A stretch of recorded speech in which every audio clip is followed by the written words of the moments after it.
How's it going, YouTube? Mk3 Super Parts and IW here. Depends on where you came from to watch this. I haven't promoted yet on my Instagram that's Mk3 Super Parts, but if I do, that was me. I'll put it on the screen of how it's spelled because there's a lot of scam accounts that use my videos and stuff. But the only one that I have that's Mk3 Super Parts is Mk3_Supra_parts. But anyway, onto the video. I want to do a quick video of the parts cars that I have. Kind of blows people's minds whenever they see all this in person. Me and my dad have collected these cars over the past, I'd say 4 years. We started in about 2020. We had a couple parts cars before then for my personal car, and then we I was working just like a minimum wage job, and I was like, there's some money in this, so I kind of filled the hole in the market that there was, and now everybody sells Supra parts, so it's whatever. It's not like a secret anymore. I've sold a couple parts to a few different people, and then they just all of a sudden try to do what I do. But anyway, I want to go a quick little tour of the cars that I have and some of the cool ones, some of the stories. Standing on an RX-7. But yeah, we'll get into the video. If anybody wants to see anything specific on these cars, or if you need parts especially, hit me up. I always sell parts, and I always like people coming to the shop because then they know that I'm real and stuff. And especially on like larger money objects, it's easier just to do it in person. You can see it. If you don't like it, or if you want a different one, it's easier to work with like in person than it is online. So anyway, thanks for watching, and hopefully you guys stick around to watch the whole video. I don't know how long this is going to be, but I'll try to make it as short as possible. Try to keep it in 10 minutes or so. Okay, enough yapping, onto the cars. So the first one here is a 89 turbo manual. This one, don't mind the bumper, my dad was weed eating. That's a bumper off a different car. But this one we got from West Virginia. It's a turbo manual. I bought this one back in 2020, I think. This is one of the last ones in 2020. It had twin turbo Mark IV wheels on it, which was a funny story where those went. Maybe I'll tell that story one day, just if I start telling like just stories. But this car, turbo manual, I use this to test a lot of sensors and parts and stuff. I mean, it runs. It's not a pretty car. I mean, the interior is just destroyed and stuff. But it starts up, and I can test my sensors and stuff. So that's really all I use it for. Eventually, it'll get parted out, but until I need to, it's a nice car to test stuff on. Okay, car number 2. This one came from Alabama. This is also a turbo manual, 91 white package. Has the blue interior, blue cloth interior. It's a target top.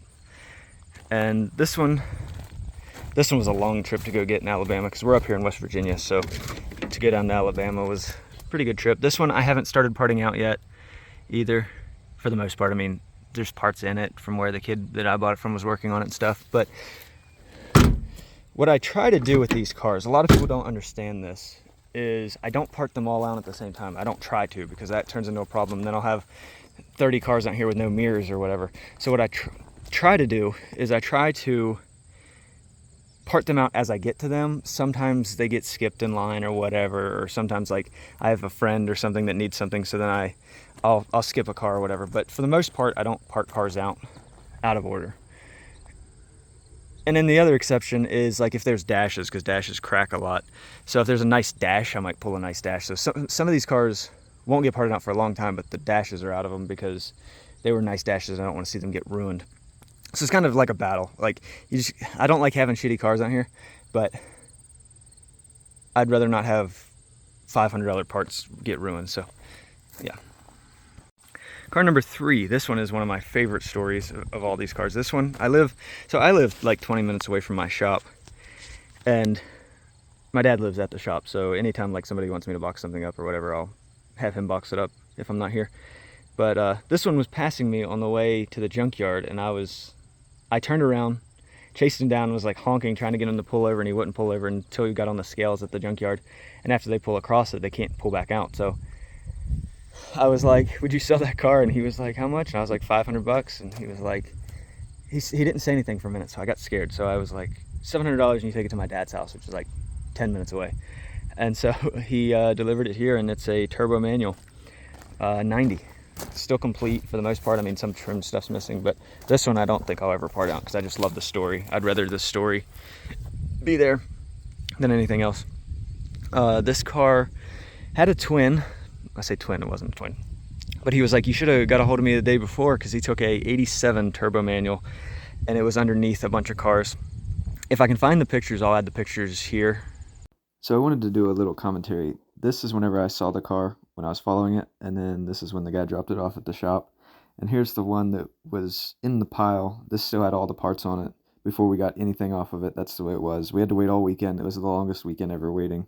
But we finally got to it, and this is when we got to it the next Monday, or Tuesday, because they don't open until Tuesday, and we started pulling parts off of it. We got as much as we could at the time. It was super cold. It was I think middle of January or something like that. So it was really cold where we are, and we got as much as we could, so that was nice. But yeah, that car was underneath some cars, and we went and picked it, or didn't pick it up. They wouldn't sell it whole. We went and got like everything out of it. We got the R154, we got the pedals, the drive shaft. We didn't take the diff. We should have got the diff, but we took like everything else out of that car, and it was a good payday, which was nice. I've kind of realized that I'll be here all day if I spend too much time on each one of these cars. Like if I spend a minute on each one of these cars, it's going to take a long time. So I just want to go over them real quick. This one, what is this one? Okay, this one is a car with red interior, which is really cool. This is the only one I've ever had with red. A lot of people confuse maroon with red. It was a turbo motor they were putting in a W58 Trans, non-turbo car, originally 91. This one was an 89 turbo manual. It's just a shell now. I parted it down a long time ago. It's just it kind of got moved up here and like got busy with other ones. This one, 91 white package turbo auto. I was gun shopping in Rockville, Maryland, and this one was at a Mercedes dealership. So that was exciting. This one I found in a junkyard in Tennessee, Kingsport, Tennessee. Guy was really cool and worked on a deal for this one for pretty cheap. It's non-turbo auto, 91 sunroof car. I mean, pretty rough. Like, I mean, it's rusty. The motor's locked up and stuff. This one's a really exciting one. This one always gets people's attention whenever I'm showing it to them in person. Somebody put a GM 3.8 supercharger on a stock 7M, and it like blew up instantly. The guy didn't know what he was doing, didn't tune it right, and it blew up instantly. Like a 7M, I mean, they're not the most reliable thing ever, and you put a supercharger on it and don't tune it right. What do you think's gonna happen? This car came with that car. They were both together. North Carolina car. This one was a non-turbo manual. This one with the big wing, goofy wing. It was in Ohio. It's a non-turbo auto. Don't ask me why I bought it. Don't know why I bought it. This one was just a shell. I got it in Roanoke. I kind of wanted an excuse to go to Roanoke, Virginia, because there's an abandoned NSX down there. If anybody knows about that, hit me up. But yeah, this one was just a shell. There's a lot, like I sold a bunch off of it already. Like it was missing fenders when I got it, I think. Maybe it had no, we used this fender on a car that we sold, it actually is what it was. But this car was mostly stripped when we got it.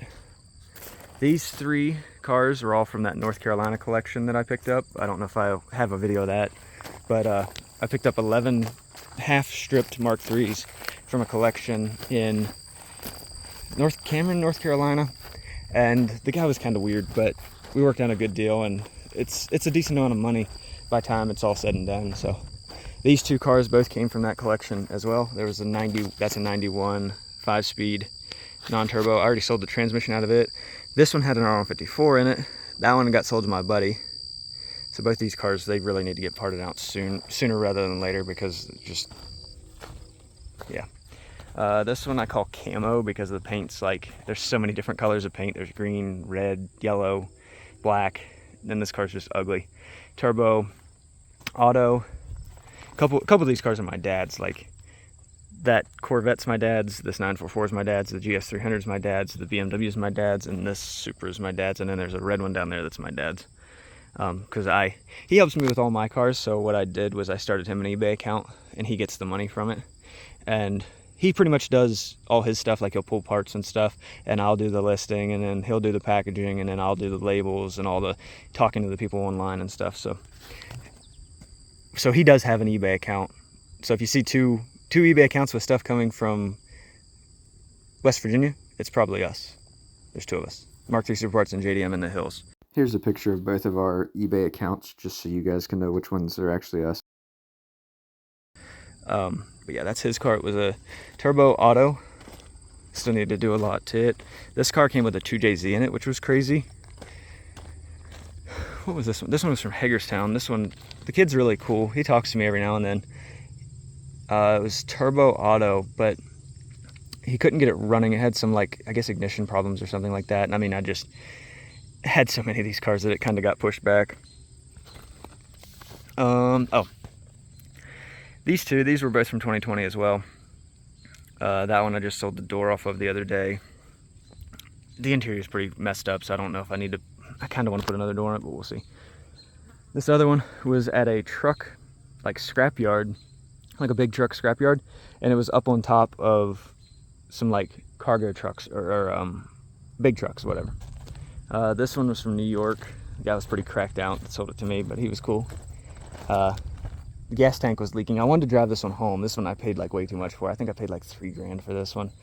It's a non-turbo 91 manual. Gas tank leaks, but it does run, or did run. I haven't drove it or started it in forever. I need to start it again. Another one from the North Carolina collection. Another one from the North Carolina collection. Both these are missing motors and transmission. Another one from the North Carolina collection. This one's an 89 white package. Was turbo auto, but now they were swapping in a 7M GE to it. I don't know why. Made too much power at the 230 horsepower, so that's, oh, don't ever do yourself, I guess. Here's an 87 turbo. Actually, I'm not sure. These last two, I think they were, oh yeah, it's got a wing. So I'd say this one was a turbo, and I think it was an auto. And then this one was a non-turbo manual. And then this one's my dad's 90. We were using this to test some wing mounts for my buddy Austin. He does 3D printed parts, and we were doing some rough trials to just test these wing mounts for the 3-piece spoiler. And they stick into the body, so like they're really kind of hard to get out. Like probably when you pull them out, they'll probably break. But I kind of just left them in there because I didn't want them to break, and I was like, let's see what they do in the sun all summer for like, probably been in there for 2-3 months. And they've held up pretty well. So shout out Austin I'll put his thing on screen, his Instagram, so you can get a hold of him for some wing mounts. Tell him I sent you, so maybe he'll give me some cool parts in the future. I love free parts, and I love helping my friends' businesses. If anybody makes a business like that, it's just like so cool, because I started this from nothing with my dad's help, and I just love small businesses. This is my dad's 90. If anybody needs an R54 swap, hit us up. This one and the black one will both part out of order because they're his cars, not my cars. So it's like my cars, I don't want to, but his, they're fine. He'd rather have the money than care what the cars look like sitting in the lot. This one's pretty stripped and ugly. This one came from Wisconsin. It's a auto turbo, but the parts that came with it, because it was at an auction, and I bought a handful of parts, like a dash for $1 and a transmission for like $40, like a W58 transmission I got for $40, and I sold it for like $900. And a bunch of other stuff for just like $1 each, and I sold it like $100 parts for $1. It's just crazy because nobody knew what it was. People wanted the car. I paid way too much for this car. This car was like $3,800, and it didn't look rusty. It's not rusty like at the surface, but underneath in the wheel wells I saw some like coloring, and I poked it in a hole. So nice. Then we got this one. This one I love taking my friends for rides in. This one I take it off jumps and stuff. It knocks like crazy. It's hilarious, but it's a ton of fun. Maybe let me put some videos of this car in there. It's slow as hell. It doesn't make any power because it's a 7M GE that's just rod knocking, so it moves, but it's a lot of fun. It's way more fun in the car than the video is going to show, but yeah. So let me stop this clip before it gets too long so I can edit it later, and I'll add in some videos of that. Maybe I'll add in some videos of when I got these cars, or just other cool things of these cars. I don't know, like maybe cool parts that I found in these cars or something like that. But yeah, here's the collection. This is Mk3 Super Parts / IW. This is my collection. So thanks for watching, guys. I wanted to add this one real quick too to the video. This is also my dad's. I just took a lot of parts off of it for mine, or am going to take a lot of parts. It was pretty stripped, mostly like this when we picked it up just a couple weeks ago. I had another video about this one, so I'm not going to go too in depth, but this is my dad's JZA-70. Pretty awesome to have right-hand drive parts cars and all the left-hand drive parts cars.